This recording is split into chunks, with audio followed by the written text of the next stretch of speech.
We're rolling. Cue. Rolling in 3, 2.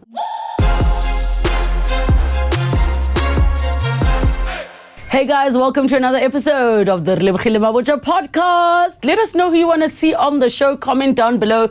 Don't forget to subscribe and hit the notification bell as I have interesting conversations with cool people.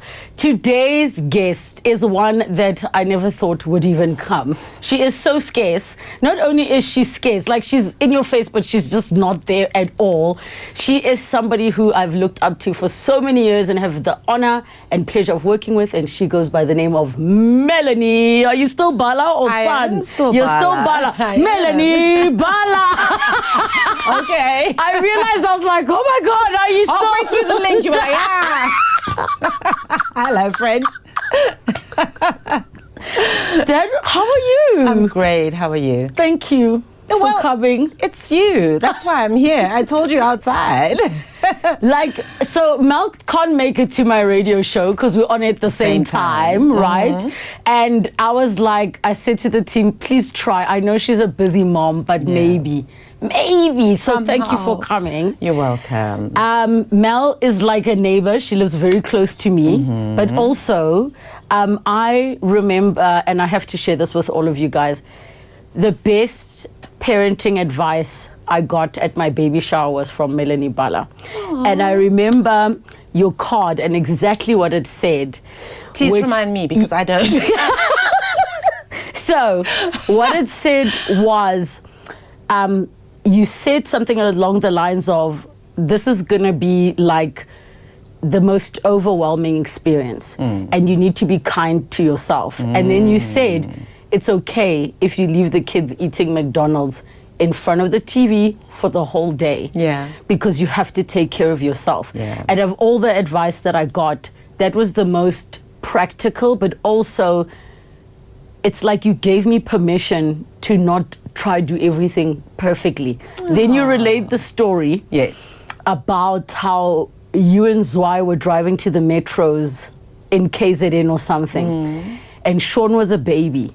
And even though you're supposed to use boiled water for formula, you used mineral water. She used Valpray. And she told me how he didn't die. So you said, as long as they don't die. Yeah. And that is the most practical mom advice.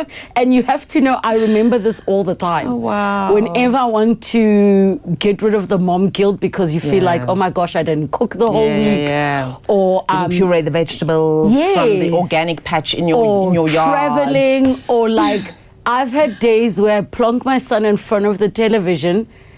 It's not about counting skrit. I'm like, do whatever you want to do. You want ice cream, child? Have it. Good. And I have to thank you for giving me that, because I needed that thing. Like, we pressure ourselves so much. Do you still feel like you pressure yourself, but now you're a parent to teenagers? Do I still feel like it? No. I think in the letting go years ago around what the perfect mother is, right? According to society standards, family, magazines, blogs, whatever.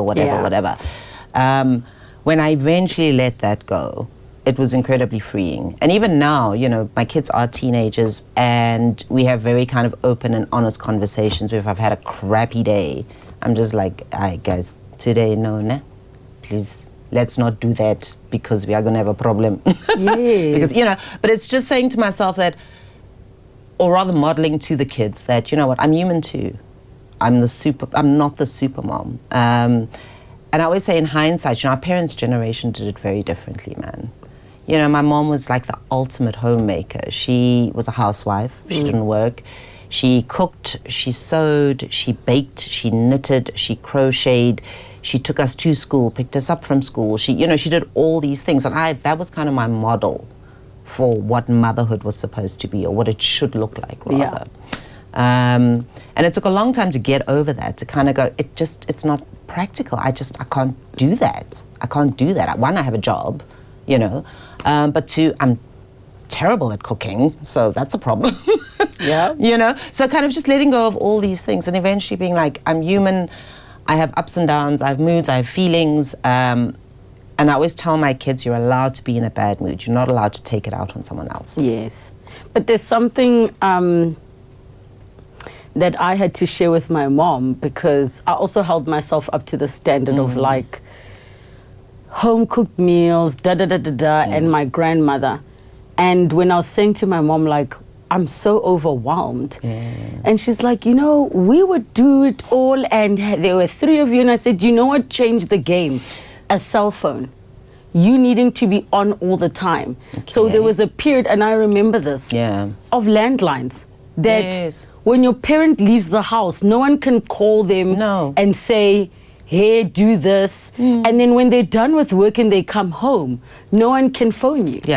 Well, you're lucky if they pick up the landline. Remember, First of all, if you didn't want calls, you had to leave it off the hook. Yeah, completely. So I said to my mom, the moment we became that accessible, we're always on. Because a lot of the time she's like, just put your son down and spend time with your child. I'm like, Mama, I'm actually in the middle of work. I'm trying to compromise by sitting in the lounge, but I'm still actively working. Yeah. Do you and your mom, or have you ever butted heads over how you raise your children? Oh, definitely.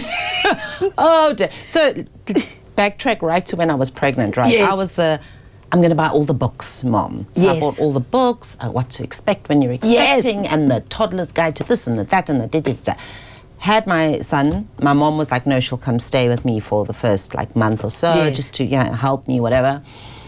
First little bump we have, baby's crying, and I'm like, no, you see, the book says what we must do is, and my mother was like, okay. Then I would try it, it wouldn't work. And my mom's like, okay. Then the next bump. No, the book says, I think my mom lasted like 2.5 weeks. My mom said, Sharpne, I'm leaving you and your books because you're not listening to me. My mom calls me, myself and my sister-in-law, she's like, you guys are the Google mothers. We must blah, because we're always like, wait, let's quickly Google. Let's see what it is.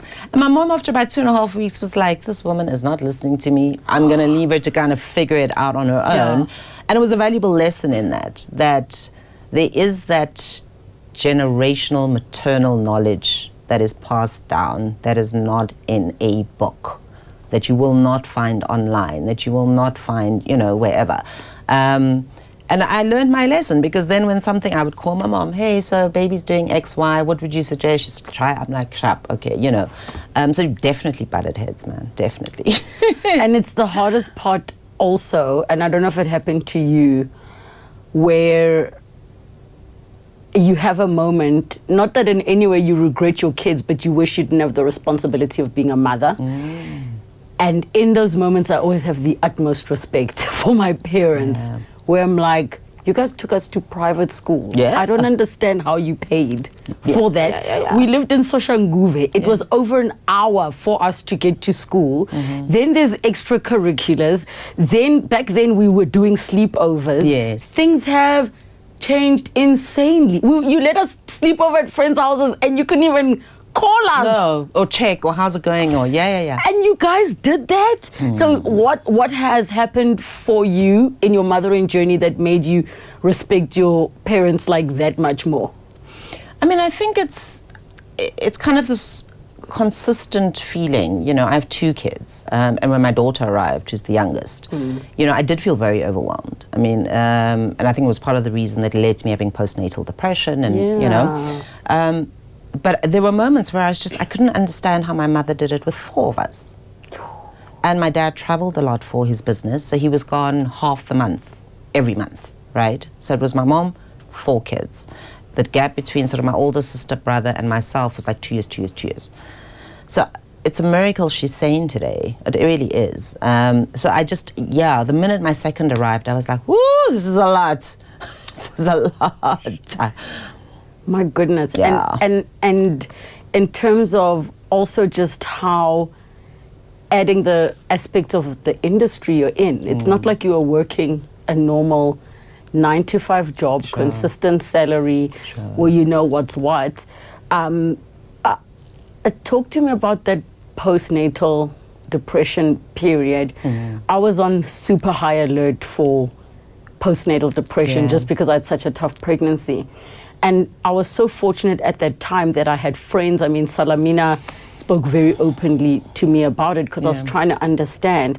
And she described how when they brought the baby to her in the hospital, she was like, everyone looks happy. And she's like, what am I supposed to be feeling? How did it happen for you? Like, how did you experience it? Especially because you knew what having one child was like. I think she's accurate when she says there's a disconnect. There's a disconnect that happens that, and I wouldn't say it's an overnight thing. It's kind of like this creeping feeling. And even I was surprised by it because, you know, my son was around 4, 3.5, I guess, when I fell pregnant. So he was 4 when she was born. And, you know, at that point you kind of feel like, no, I've got this. I know what I'm doing. I have one already. I have the hang of it. We've got the routine now, you know, all these things. And I don't think I took into account that when I had a second child, I wasn't going to get a bunch of time from somewhere else to now add on to the existing time I had. It was basically the time I had now had to be split between 2. And that was just really overwhelming. Like you say, the industry, at the time I was working breakfast radio. So I was up at whatever, 3:30, 4 a.m. every morning. And you add that on top of a night of restless sleep with a baby, or a baby who's sick and who's throwing up, and you're changing linen, and you know, and kind of like, and then you get back and you're trying to sleep, but the baby's there, then the son comes home, then he wants attention because he's still little and he needs whatever from you, and you're just going, and it just felt, I remember at some point thinking, it feels like I'm losing my mind. Like I can't breathe, I can't speak, it's just, you know, and you're going to work and you're pretending everything's fine because when the mic goes on, you must just, but you come back and you're drained and exhausted. And I think the tipping point was, and my husband at the time was traveling a lot for work. And so he was away for like 2 days or whatever it was. And I think it was a Saturday morning, and my daughter had slept incredibly badly, so I hadn't slept. My son came in and he wanted something, and I just remember thinking, whoa, like I can't do this. And I called him, my husband at the time, and said to him, you need to get home now. You need to get home right now. And he was still going to go, why? And then I screamed. I was like, you need to get home right now! Oh my God. I mean, I laugh about it now, but it was, and when he arrived, I kind of gave him the kids, and I just closed the door, and I was in the room for the entire day, because it's so jarring, because it is that, like Salamina said, everyone is thrilled that you've had another child, and you want to feel the same way. And it actually has nothing to do with the child itself. I think it's the responsibility and the demands and the whatever else. But then I think what makes it worse is then the guilt about feeling that way in the first place. Yes, and then not being able to adequately express it, because what do you mean you're a mother? Yeah. And it's not your first rodeo. And you're supposed to love it. And you're supposed to love it. And to admit that you don't, that you're overwhelmed, that you literally are thinking, I want to run away, is shameful. It feels shameful. And so I don't think a lot of women tend to speak about it because it feels so shameful. And you have friends who are maybe struggling with fertility issues, trying to get pregnant. It feels so indulgent to say, oh, I'm overwhelmed by my kids, when your best friend is struggling to have a baby, you know? And so you keep it inside, you keep it inside, and you keep it inside, till it kind of reaches boiling point. And man, I wouldn't wish it on anyone. It's so hard. It's so hard to deal with. When you locked yourself in the room, did you actually get to sleep? It wasn't, I didn't even sleep. It was just sitting, and because you're in your head. You're in your head. The thoughts are racing. Everything's kind of, you're trying to figure out what the hell is going on. You're talking to yourself. You're trying to talk yourself down. You're trying to rationalize. You're trying to, all these things. So it isn't so much about the sleep and the tiredness. It's about acknowledging that there is something fundamentally wrong that cannot be fixed with sleep. And And subsequent to that, the first thing I did was make an appointment with my GP on the Monday to go in and see her and kind of verbalize to someone that I'm struggling. And she was incredible, and she put me onto medication and kind of gave me advice and said, you need to tap into the resources of people who are there to help you too. Your village. And it was a long process, you know. It was a long process to kind of get out of that. What was the thing that happened or that you felt that said, I need to book an appointment? Because I think many people delay doing that. Some don't even think they can go to a doctor because it's hard to articulate what you're experiencing. Yeah. I think in my case, and which is another reason why having postnatal was surprising, I use the word surprising, was because I dealt with depression before in my 20s. Oh. So do you feel like you should have recognized? I should have seen it coming. I should have seen it coming, and I didn't. But to me, it makes sense that you couldn't have seen it coming, and I'll tell you why. Because if some of the symptoms of being underslept, having a new child, look like something that is explained by the fact that you just gave birth, you wouldn't automatically attach it to, am I depressed? Because what is it that we know about new moms? You're going to be tired and underslept. Automatically being tired and underslept, you're irritable, you're da-da-da-da-da. So it makes perfect sense to me that you didn't immediately connect it to that, because you probably gaslit yourself when it was like, no, it's not that. It's this. 100%. 100%. So I think that's why when I spent the day locked up in the room, it was like, no. Now I'm connecting the dots. Now I'm connecting the dots. And because medication and therapy had worked for me so well the first time round, that's why there was no hesitation to then call the doctor and make the appointment. When you dealt with depression in your 20s, was it that sort of chemical imbalance, or was it the depression that you could tie it to specific things and you understood? For example, some will go into a depressive episode because you've just lost a parent, and which is, but for some, you can have the seemingly perfect life, and then there's this depression that because people can't logically attach it to anything, it doesn't make sense. Mine was definitely trauma induced or associated. I'm not sure what the right term is, but it was a specific event, because before that I'd never struggled at all, and it was a specific event that triggered going into a depressive state. So when now you were in that depressive state, how did the parents support you? How did your village, how did you even recognize that I think I need to talk to someone? And this is now, so this was the early 2000s, I guess. And there definitely wasn't the openness there is now around mental health awareness. There wasn't the resources, there wasn't the acknowledgement that one can speak freely about it. So that episode, my very first one, was very much a solitary exercise. Very much. Because I think if you were on the outside looking in, you wouldn't understand why I would be depressed, right? So it was very much something I struggled through alone for months and months and months. And the tipping point, because there always comes, I think, a tipping point, was, I remember going to the Durban July. Yes. Remember the Durban July used to be a big thing. And I can't remember if I had to go for work or whatever, but I was there. And I remember getting dressed up or whatever, going into whatever the marquee was that we were at, and I got to the marquee and I sat down at the table, just tables, and I sat there and I didn't move the entire day. I think I got up to go to the bathroom, but what was going on in my head and the anxiety and just and I didn't move. And people would be like, no, let's go down here and go check out whoever, or let's go see so-and-so says they're there, whatever. And I was just like, no, I'm okay, I'll just be here the entire day. And I got back from that trip and I just was like, something is really wrong. Something is really, really wrong. And even in going to the doctor then, it was almost like an embarrassing question to ask. Like, I'm sure she's going to tell me, no, I'm imagining things. Like, so listen, you know, I had, you know, made the appointment. You know, you dilly-dally around while you're there. You're like, how are you? Good. So I was like, listen, I don't think this is really a thing, but how would you know you're depressed? Mm.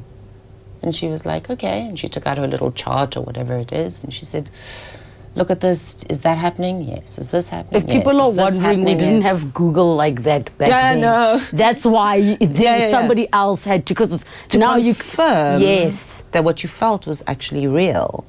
And she kind of went through this list of whatever it was, 10, 12 things, and I think I was at like 10 or 11. Yeah.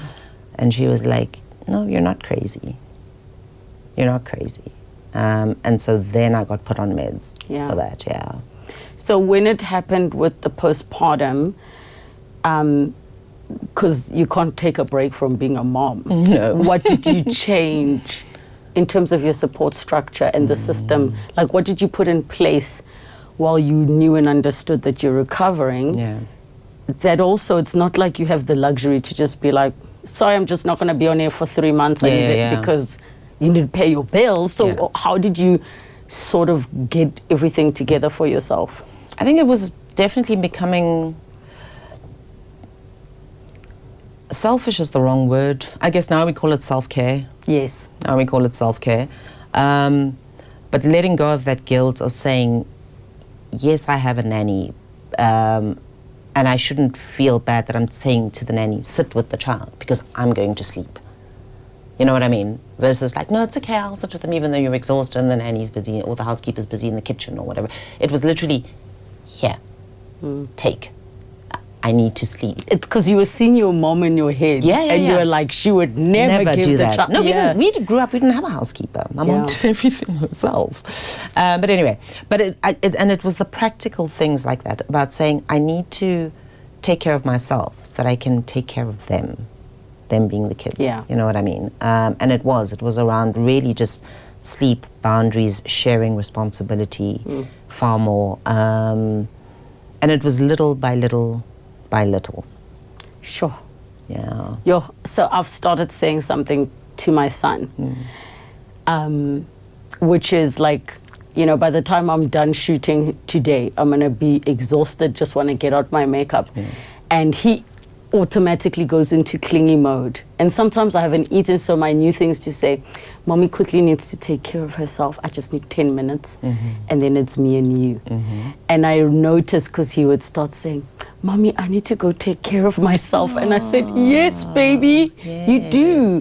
So sometimes I'll be like, you see, like now I need to go make a wee. I'm going to go make a wee. I need to eat. Let me get into my pajamas. You can cover me. But just know Mommy needs to quickly look after herself. And I think I'm so grateful to people like yourself who you actively were like, girl, it's not going to be just figure it out. Rainbows and unicorns. Yes, it is not. It is not. But also something that you did help me with that when I came to Metro and was now training to be a newsreader, Mel's one of the people who helped me. Aww. And I will never forget because obviously it was my first time. And it's just, I think it's so important to also emphasize because people think that it's just cattiness in the business. You are a big sister to so many of us in like so many different ways. What has kept you keeping that part of yourself? Because the industry has changed where people can call you, ask for advice. People can call you, I mean, we've gone to events together and you are just one of the most consistently real people that I've dealt with.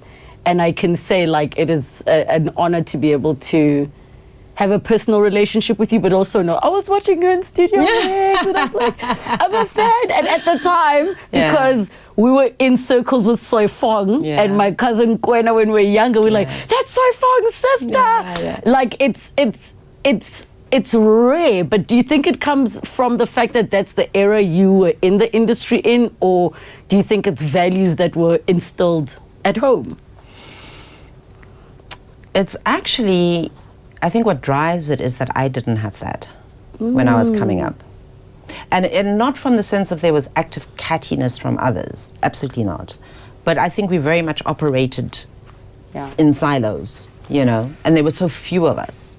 When I came up, you know, most presenters were men, you know, most people on radio were men. So I didn't have access to women in an industry to ask for advice or to ask for guidance or insight or, you know, I just didn't. And so it's something that I actively try and do to say that, you know, anyone who's on the come up or whatever, my starting position is I'm here if you want to know anything, if you want to ask anything. Because I just feel like it would have been so valuable to me to have that. And I kind of stumbled through and figured it out on my own. You know what I mean? You look good doing it, stumbling through. But I did. I feel like I wasn't sure what I was doing, you know, a lot of the time. And so that's why I try and do it for others. Yes. Yeah. And I mean, I like that part of the quiet sisterhood that happens behind the scenes. Yeah. Between colleagues and industry peers. Sure. But I do think there is something different about your era of presenters, the Zandin Klapos, I can't put my finger on what it is. So what would you say you think is different about your era compared to this current era of presenters, TV personalities, and it might be, well, the social media element changed the game, or I don't know. But when you say different how? You're talking skill set? You're talking popularity? What is what's your measure? Different in terms of how you approach your craft. Like, I think you come from a generation where it still is about the craft. Right? So, understanding that there's a talent behind it, but you also... I mean, I've seen it with Azania Mosaka. You guys take yourselves very seriously in everything. You would never be like, sorry, Lebo, I'm not coming to a rehearsal because I've been doing this for, you know, you still arrive on time. You still, there's a certain, maybe it's the work ethic. You know, it's just, it's different. Back in my day, and now I sound 104. In my time. No, but back in the day, there were really only kind of like 3 routes to being famous. Radio, television, or you won Miss South Africa. Sorry. No, that's South true. Africa was the federal. Right? Think about back to the 80s. Yes. Who was famous? You were on radio, or you were on television, or you won Miss South Africa. Right? And so that generation of people who came up during that era, we all got inducted into a system that was existing. Yes. Right? So whether it was your call times, your rehearsals, your this, your that, your blah, blah, blah, blah, blah. It was kind of, we all went through the same system, which is, I think, why we all approach work the same way. Yes. I think now there are 1,000 different ways to be famous. And there's no induction process. You can be in your bedroom, make a viral TikTok, and the next thing you're here, right? And expected to navigate that with no training, no insight, no guidance, no nothing. You know what I mean? And I think that's what the difference is. I literally say to my team, also at radio, when they're stressing about it, this person, I said, no, they're an OG. They'll be on time. Don't worry. Like, we'll be there. They'll be on. Don't worry. Like, we'll be there. Yeah. You know, even when I said to the team, no, for Mel, Mel will come when she says she'll be there. Yeah. Don't stress about it at all. Yeah. You lost your dad. Yeah. And you guys were close. Yeah. And I have not lost a parent, but I can only just imagine even a little bit of how disruptive and that shakes your world. How have you navigated that specific grief? That loss. And he's not the only close person you've lost. No, I lost my brother this year will be 20 years that I lost my brother, my older brother. My dad is almost 10 years ago. It's even crazy when I say it out loud that it's almost 10 years, you know. So interestingly enough, it actually was my brother's death that shifted how I looked at grief and dealt with grief. I think before he passed, loss was something that had happened out there. It was very far removed from me and my family. You know, and I always joke, we had a good spell as a family, man. We didn't lose anybody for like 25 years. Like, honestly, not an uncle, not like nobody, you know. And so my brother's death really was the first one that was right here, right here. And the lessons I took from that were grief can change you, and you decide whether it's for the better or the worse. Because I'd seen it happen with my brother, and how my brother's death rather affected people. And so it gave me a really deep appreciation for being present in the moment with people. My brother and I at the time, we'd kind of had like a stupid argument about something, and so we hadn't chatted for like, you know, like an occasional hi, like, you know, over a couple of months. And then he got sick. You know, and we were able to kind of sort everything out once he was in. Well, not even sort it out, it was just like so stupid, but we were fine by the time he passed. But that realization of the time that I lost with him before, because we were arguing over something really inane, like I say, gave me a deep appreciation for being present. I always say I am slow to anger and quick to forgive with everyone in my life, because I realized how short and unpredictable life is. And so the same rules and the way I live still applied even when my father passed, because again, it was very unexpected. And I remember him saying I was meant to leave on a trip. I was meant to go to Bali on a Tuesday. And my dad was going to be traveling for work the previous week. He was going to leave the Thursday or something. And he said to me, I need to come see you before I go, like on the Wednesday before you go to Bali or whatever. And I said to him, it's fine. I'm going to hop on a plane. I'll be gone 10 days. I'll be back. And my dad was like, no, we're coming to say goodbye. So drove all the way from Pretoria to come see me. We had dinner together, you know. And I remember standing at the car, and I remember there's this thought that was like, oh, this guy drove all the way from Pretoria to come say goodbye. Like, ugh. But he did. And by the Monday morning, he'd passed. So I just, So you ended up not doing your Bali trip? His timing was impeccable. I mean, I literally, the bag was open and starting to pack for Bali, and my dad passed away in Botswana. So Monday, he passed away on the Monday, and I was meant to leave the Tuesday, and I'd started kind of packing. So I literally just took a few things out of the big bag, put it into the small bag, grabbed the passport, and headed off to Botswana to go fetch him. So, yeah, wild. Okay, I'm like, I've got so many questions. No. People don't know about the challenges of somebody not dying in not their home country. Please talk to us about that, because one might think, oh, Botswana's right here, but I think that just adds another layer of just absolute grief. But talk to me about how you found out, and then the having to go there to expatriate a body back to South Africa. Yeah, so my dad had been traveling to Botswana, probably about 40 years. He had a business that he conducted there and here, kind of an import-export business. And he used to travel with a guy who was his driver, or helped him drive rather, and he phoned on the Monday morning. He phoned my sister, because I was on radio. I was doing breakfast. He didn't get hold of mom? No, he phoned my sister first, specifically, because I think he couldn't tell my mom. So he called my sister. She then phoned Soy here in Johannesburg, who then phoned my girls here in Joburg.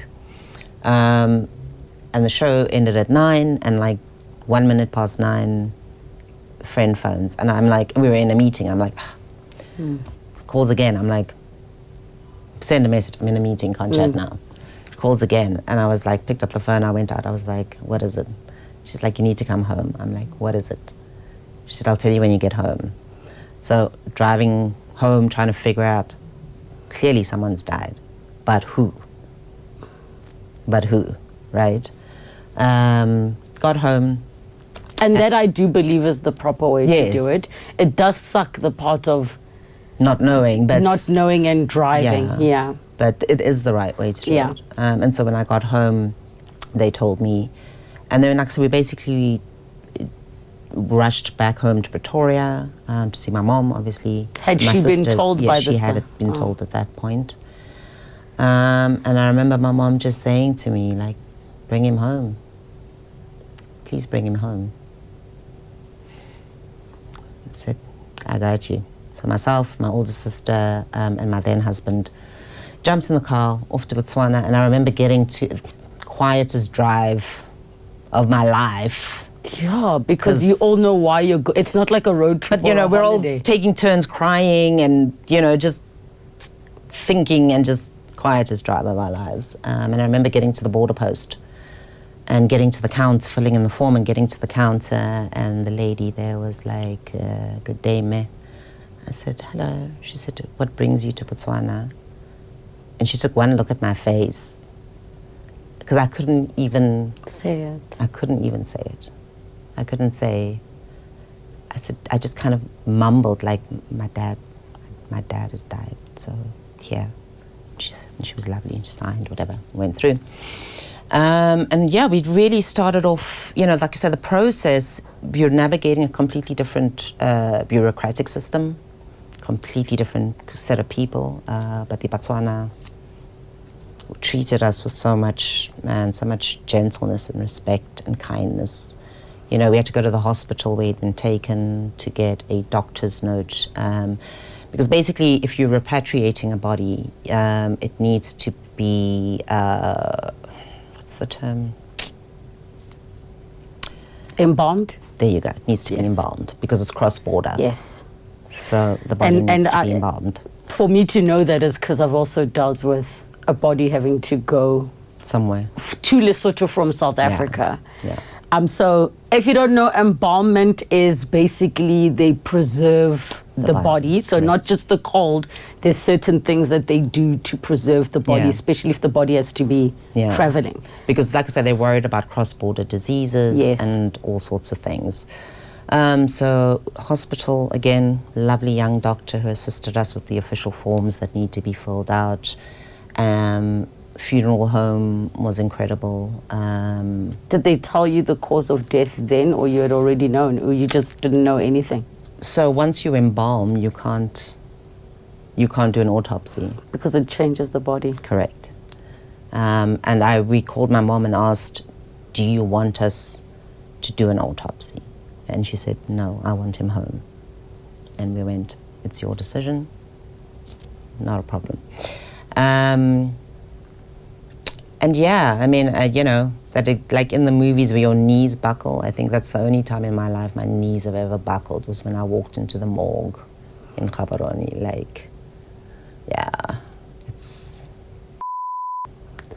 I think also because a part of you is like, you're hoping it's not him. You're hoping it's the wrong... Or something. Yeah. Like, you know it's not, but something. Yes, you're kind of hoping that it's someone else and you can be like, whoo, thank goodness we were stressing for nothing. Or something. So yeah, and then like I say, but I mean the process, you know, and I think it was really, the people there were incredibly kind, and because we were respectful and understanding of the processes we needed to follow through, we really didn't, and we had wonderful friends in Botswana who assisted us through the process as well. And it was, I think it took us about 3 days and we were able to bring him back. What was that drive back home like? Again, quiet.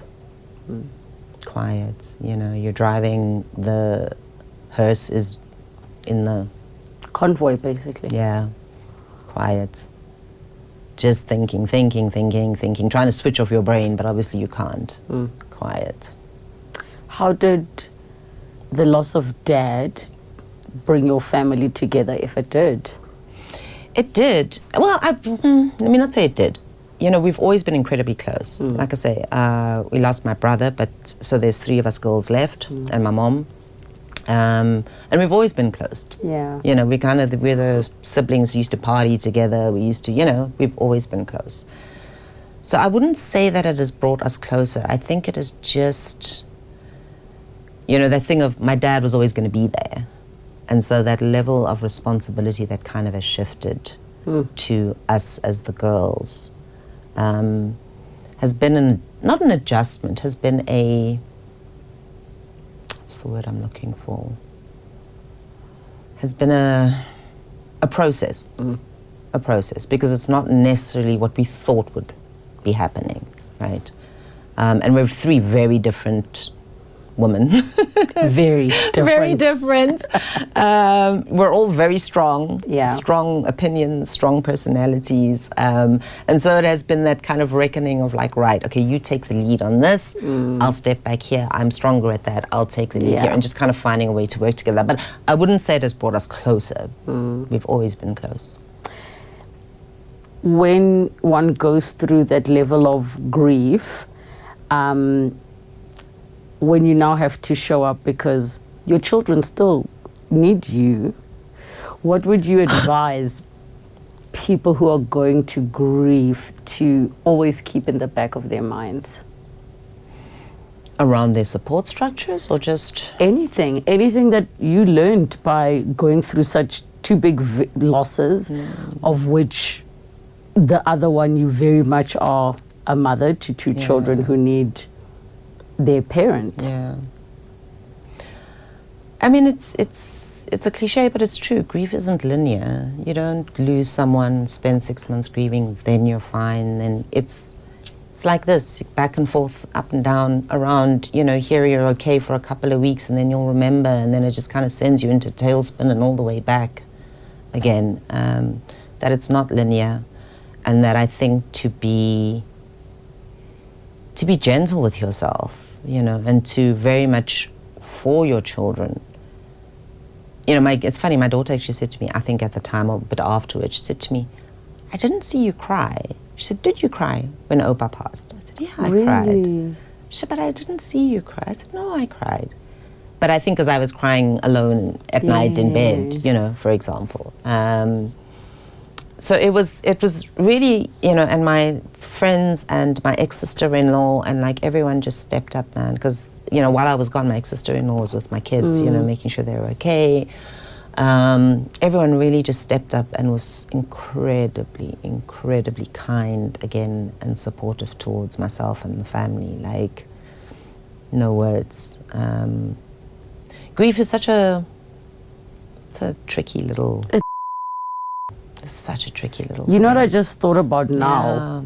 Which is the part about grief that sucks, like the most.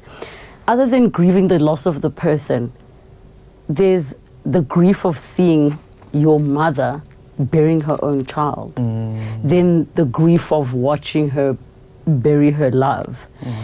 And it becomes compounded of your heart feeling sore for them. Yeah. How have you guys been able to support mom while also dealing with your own grief at the same time? Yeah, and that's difficult, you know, because like you say, you're dealing with the loss of your dad, but this was the love of her life. You know, they were married almost 50 years. You know, and it's, you know, my mom always says, you know, when they got married, she's from that generation. You didn't have other friends. Your husband or your wife was your friend. That was it. That was all she's known, you know, because they met when she was in like her late teens or whatever it is. So it's hard. It's hard to help her process. But again, everyone's journey is its own. You know, I'm very much the type. You know, when someone passes, I'm like, give it an appropriate amount of time, and then we should clear out the cupboards and get rid of the stuff, and so we can, you know, start to move on. But that's because I'm not attached to material things. Yeah. Material things do not embody the spirit of the person or the love I had for them, right? So I can let stuff go. My mother is the complete opposite. Did she want to leave everything exactly as it was? As it was. Still to this day? So, and I've had to learn to go, that's how she's dealing. That's how she's dealing. And by trying to force someone to do something the way you want it to do, comes across as you don't care, you don't understand, you don't whatever. And so you just have to allow it. You just have to allow it. And find the right time to maybe broach it again or to bring it up. But to let that person work through their stuff first. Yeah. Because it's almost like, because I get it, a person doesn't want to feel like it's as if they were never there. So you want to keep things the same so that you remember they were there.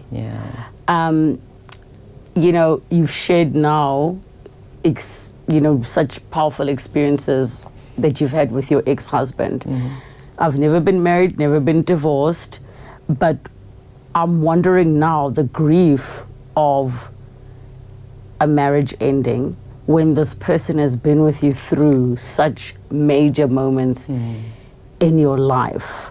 And they're still alive, but not in your life the way they used to be in your life. How did you navigate the grief of the end of your marriage and grieving all the potential, all the visions for the future? Yeah. I mean, I think that is, I always say no one wakes up today and decides they're getting divorced tomorrow. It's always a long time coming, and in that process leading you up to making the final decision that you're getting divorced. I think there is a part of you that starts to let go, that starts to let go through that run up to I'm leaving or I want out. Yes. It's not an overnight thing. Yes. So a lot of the grieving, I think, happens through that process. And then once the divorce actually goes through or it's done, it is very much, okay. A relief of sorts. Not a relief, just like okay, this is different. This is different. And it's the beginning of a different journey, because how do I navigate life without this person that I've been with for such a long time, right? And it's giving yourself grace. You're going to make mistakes, you're going to mess up, you're going to say the wrong things, do the wrong things, but you give yourself grace to figure it out. And I think particularly when you share children, particularly. Because it's not like you can go no contact. Yeah, you're going to be like, peace, I'm out, and never see the person again. I remember watching an interview, well, not watching back in the day, reading in a magazine, an interview with Demi Moore. Oh, yes. After she and Bruce Willis got divorced. Yes. And I remember so clearly there's a line that I read that said, where she says, my kids may land up on a therapist's couch, but it's not going to be because of the divorce. Which then informed how she was with Bruce Willis post-divorce, right? Yes. And that, I think, for me was kind of a guiding principle was, these kids didn't ask for this. These kids didn't ask for this. And so I choose not to make them have to pick sides or talk crap about their father or, cut off their entire family that they've known their entire life, from their father's side, or because they didn't ask for this. They are truly the innocent people in this equation. And so every decision I made was based on what is best for them. How did you break the news to them? Because, I can only like, where do you even start? Because much as the kids might be a little bit mature, it's not like they're going to be completely cushioned from what the impact is to their day-to-day lives. Yeah. It's, I think particularly in relationships where it's not shouting, screaming, arguing. Yes, in front of the kids, where they're like, kids, and thank God you guys are getting me divorced. It wasn't that. And so to them, it very much came as a surprise. You know, in fact, my daughter burst out laughing because she thought we were playing a joke. Really?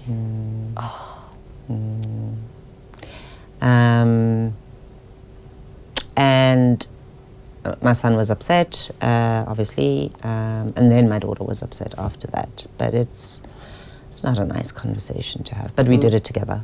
We sat them down and told them. I'm so glad that you guys, I mean, knowing you both individually and together forever. But, you know, I was so happy, particularly with Sean's, you know, coming of age. Oh, yeah. And how united you guys have been. I know that no matter how mature two people are, co-parenting will have its bumps and hiccups because you can't like put in a co-parenting agreement every single thing. No. Scenarios are going to be different every time. And do you feel like you are at a place where you are happy with how things are going, or do you still feel like, oh my gosh, there's still so many things I need to navigate because there's going to be a first everything? Yeah. Something as simple as, oh, Christmas is coming up. Where are the kids going? Yeah. Or, okay, should we both be there? Yeah. I think my approach has always been big picture. From when I made the decision to get divorced and how it was going to impact the kids, right, was big picture. At the time, it was still, we have high school matric dances, university, first boyfriend or girlfriend, getting engaged, them getting married, graduation, them having babies, grandchildren. Big picture. There is a life ahead of us where the two of us are always going to have to interact because we have children together. Yes. And so even the Ngidi was around one of the milestones. And I think there was nothing better for Sean than to have both his parents and families on both sides there and present. And I think we just, like I say, you can't, you know, and I know there are couples where whatever's happened has kind of informed how they interact with each other, and it comes down to a lawyer's letter for deciding where they spend Christmas or whatever. But because we've always put the kids first, I think we are actually really easygoing. So we have an agreement. Yes. But do we stick to it? No, I'm not petty. He's like, can they come down to Cape Town? No problem. Go. Yes. I know, you know, and we had the, okay, you know, 1 weekend on, 1 weekend off, whatever, because it's in, you know, in the agreement you have to put something, right? But, I mean, we don't really follow it because anytime he's around, he can see the kids, come pick up the kids, take them out for dinner, do whatever, take them to a rehearsal or a show. Or I've tried to not have them feel that they need to hide things from me. Yes. That they need to hide that, oh, we're going with dad, or we're going to see him, or we, you know, whatever. No, speak freely, be open, it's here, let's just deal with what is, guys. And it's not a problem, more importantly. Yeah. I was chatting on my radio show the other day about kids who share a father and the different experiences that they might have. So half siblings. Right. So with your son and daughter having half siblings, that you have no attachment to or even need to have a relationship, but somehow it's still gonna affect you. Right. And I'm wondering, how do you navigate that space? Because I know of a couple who their whole thing is fairness. They'll even have a WhatsApp group of all the parents in one WhatsApp group. Okay. Because the teenager will be like, well, dad said, and then the other one's like, well, mom said. Like, they were like, nope, you guys are not going to run us. Right. We are going to, so that we're the not one going to conquer, divide and conquer. Yes. No, they were like, if we're all in the same WhatsApp group where the group of, okay, this is what's happening this weekend, so that it's fair in both homes. Right. And I'm wondering what your approach has been, because even in the future, you could become somebody's stepmother. You could become, you know, how... I'm glad you didn't say have another baby. Whoa. It's not too late. Have a lot lump just randomly. Hell no. So how do you even navigate that space, because it's not like your children can't talk to you about, oh, look at photos of my baby brother, blah, blah, blah. How do you even deal with that? Because it becomes a blended family either way. Yeah. I might say something, what do they call it these days? Unpopular opinions. Oh, unpopular opinion, yes. I always say, I really believe that only works if the two people no longer have feelings for each other. Oh, as in the divorced couple. People. Yes. And not necessarily, oh, that you love this person, but your emotional regulation around that person and around feeling strongly about, oh, I hate him, or or whatever. You know, when all those feelings are resolved, then I believe you can truly co-parent well. Where it doesn't become about, he said he'll be here at 6 and now he's not, you know, and now he wants to bring his child here, or, you know. I really believe it only works when you are emotionally mature and you have truly ended and completed that part of your relationship, so that you are only co-parents. And in the same way, it's the same approach that their siblings are children. They're children. They want to come hang out and see their brother or their sister. That's okay. That's fine. You know what I mean? There are not many baby mamas that would even be comfortable to be like, oh, now you bring your children here. Yeah. And then now your Mel's like not giving his other kids food. That's wild. That's a wild behavior. Because that happens. No, and it very much does happen. But that's what I'm saying. I think until you emotionally have resolved and cut off, not even cut off, it's resolved. Yeah. Until you have emotionally resolved whatever issues you have with the other person, very rarely then does it work or be functional or healthy. It took my parents more than 10 years. Yeah. To, like, now they're friends. Yeah. There's a lot of turmoil, and there's a lot of, like you say, how do you do it? And if someone then goes on to have children with someone else, and because the feelings haven't been resolved, your feelings about the situation haven't been resolved or haven't been dealt with.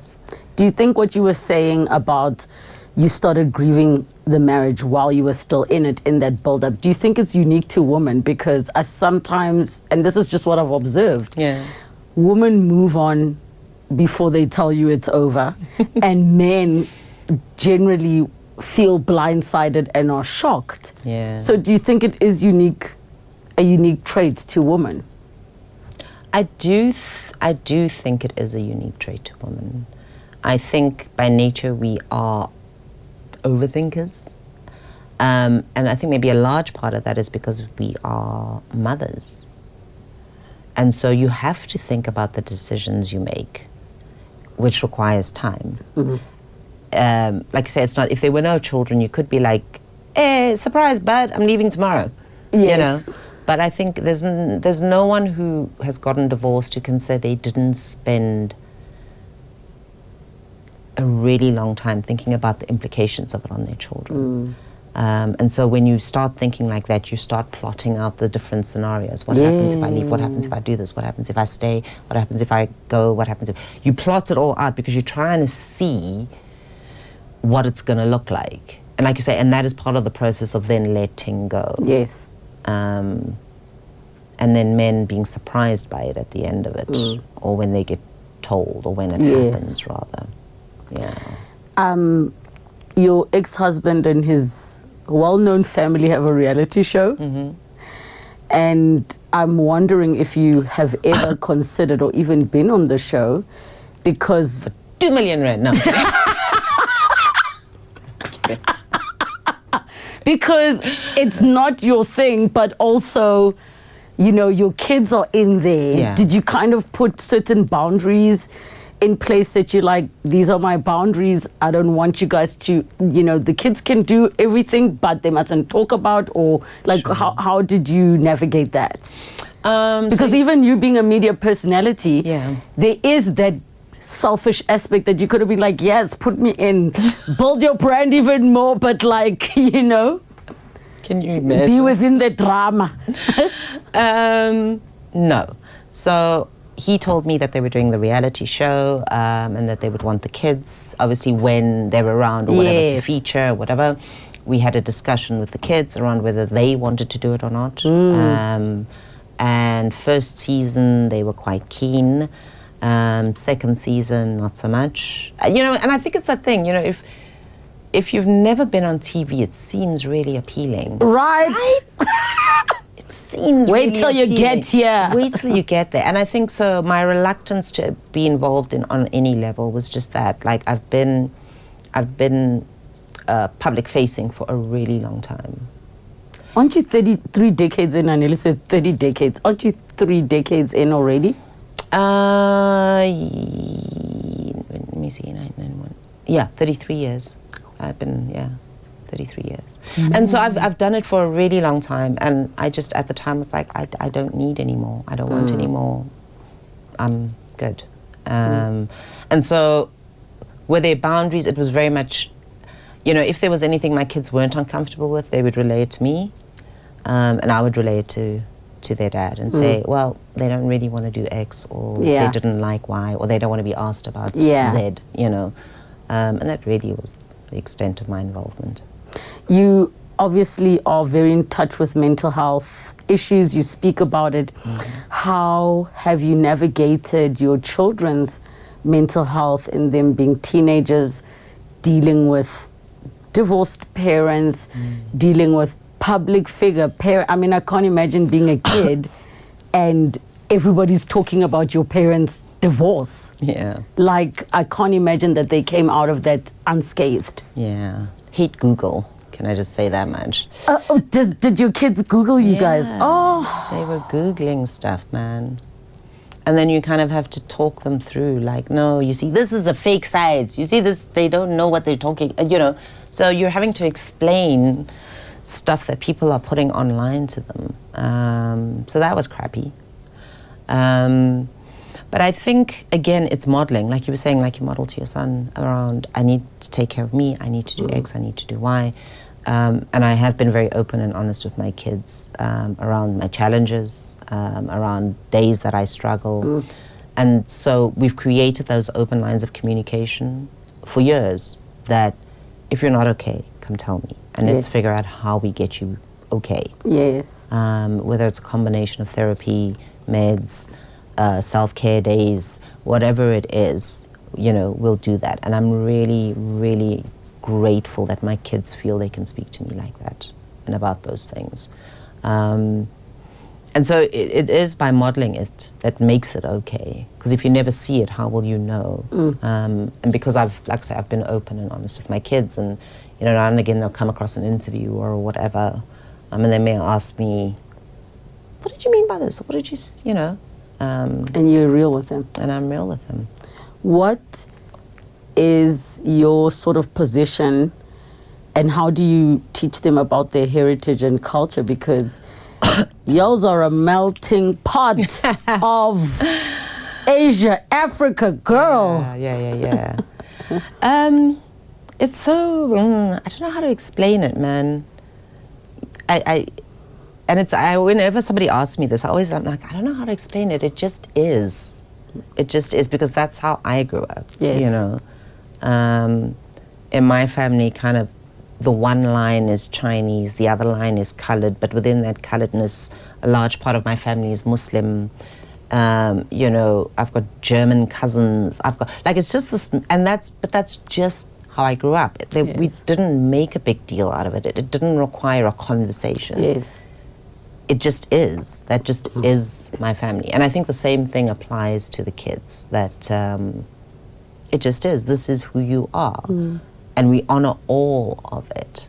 We honor all of it in different ways, different special days, different, whatever it is, we honor all of it. And I always say to them, don't ever let somebody else decide for you who you are. Don't ever. Because, you know, people want to put you in a box. Yes. Yeah, but so what are you? Are you colored? No, you have to be colored. No, what are you? They want to put you somewhere. I'm like, don't ever let someone tell you who you are. So what box did you tick at school? Because we come from the era where there was not, it was black, white, colored, Indian. And Asian. Oh, it was Asian. was there they an lumped, Asian They box? lumped Indians and everybody, and Chinese, everybody together under Asian. It was So an which Asian did you box. tick? Probably Asian, I think, as a kid. And then the black side of you was like, girl. Yeah, I mean, you know, like, Girl. No, I literally Yeah. forget that we came from that era where we had to tick boxes and there was never room to be like, it's complicated. yeah, or a mixed, or I don't want to Yes. say, or I. Yes, Yeah, yes. very different. You've been at Metro, SABC in general, for many, many years. Yeah. How would you like to see your career evolve? I mean, I'm so proud of you with what you've done with the yoga. Thank you. You are so great with that. And there's a part of me which is like, Mel would make the best life coach. Really? I think so. Wow, that's I think interesting. so. And I'll tell you why. I wouldn't want a rah, Tony, what's his name? Tony Someone Robbins. shouting at you. Yes. I think you're the life coach who is like, take the day off. But then, when your limit That's is funny. still this, but then when we regroup, you Yeah. know, let's focus. Yeah, I think you're like the kind of life coach I would have, like very practical, very simple. Yeah. What do you see for your career in the next few chapters? You know, and keeping it real, I think that's something I'm trying to figure out myself right now. I have, like I said, I've been outward facing and public facing for a really long time. I do love yoga. But I don't know. I don't know what that looks like. Can I be really honest with you? Yes. I don't know. I'm trying She's to figure going it to be out. a hippie life coach, guys. At the beach, Yeah, in my at the caravan. beach, yeah. Yes. With Eh? your edibles that are there. Edibles, hippie caravan, Or and you're the something. life coach. Yeah, I don't know. A lot of, and I've said this I never thought I'd land up on television. Never in a million years. I was the kid at school who, I didn't do drama. I was incredibly shy. I didn't do public speaking, nothing. And if you had told me I would have a career in television, I would have said, you are lying. I mean, even if you ask friends from school, they're like, Melanie, never.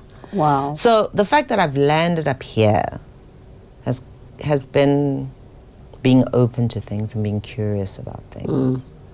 And so I honestly sometimes think I'm not sure exactly where I'm headed to next. But I think as long as I stay open and I stay curious, I should be okay. I like that. I should be okay.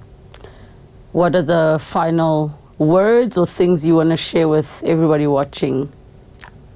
It can be about you. It can be a message to them. Wow. Final thoughts. Final thoughts. Must be deep. No, it can literally be, buy that ice cream. That can wow. be anything. Watch the podcast. Yes, that too. Watch the podcast. I don't know, man. I just, I always say to people, just in general, everyone's trying to be the baddest on the face of the planet, and that's okay. But I just think we kind of need to go back to a sense of being kind and generous and open and understanding and tolerant of others. It's not even that deep. It's just like, I think, and we were talking about this before we started really quickly around how, there's a lot of noise out there and a lot of the noise is very negative. And so I choose not to engage with it because I think if we all choose to engage with positivity, and not a fake positivity, but I'm talking like a genuine, a positive, warm attitude towards others in our interactions here, in the room, in the building, in our immediate environment. Like, surely that makes a change. Yes. Surely that makes a change. And I just feel like we need more of that. Would you consider getting married again? This is a trick question. No. Oh. I just wondered now because Really? I'm like, you strike me as you would have another long-term relationship, but I don't think you would necessarily involve Cyril in your relationship. Guys, when you sign at Home Affairs, you say involving Cyril. I don't think you'd involve Cyril. No, I would not. No, I wouldn't. But you would be open to whatever's life experiences are there. That makes it very okay. So she's open, guys. I never said available. I said she's open. Leave her DMs alone. That's funny. You 30-year-old boys. Yay! Are they in your DMs? My kids are gonna watch this, man. Melanie Bala, thank you so much for coming pleasure, through. baby. And just, I want to give you all your flowers. Thank you. You are one of the most underrated talents that we have, but also you are just one of the most graceful women I've ever met in my life. The way I feel like Mel's given me, girl, leave it. Like, so chilled, and just, I love that about you. Please just keep being you. I'm always gonna be looking out and supporting. Mel has committed to me dropping my child off at her house. And the day is coming. Yes, the kids will babysit, but the day is coming. Thank you. I love you and I adore you so much. I love you too. Thank you for having me on, baby. Thank you so much for tuning in. Let me know in the comments down below. Do you have any questions for Melanie? I still remember as Melanie's son. So in my brain, it's Melanie's son, the OG who made it to the show. Let us know who else you'd like to see. Thanks for tuning in. Subscribe, hit the notification bell. You know what to do. Bye.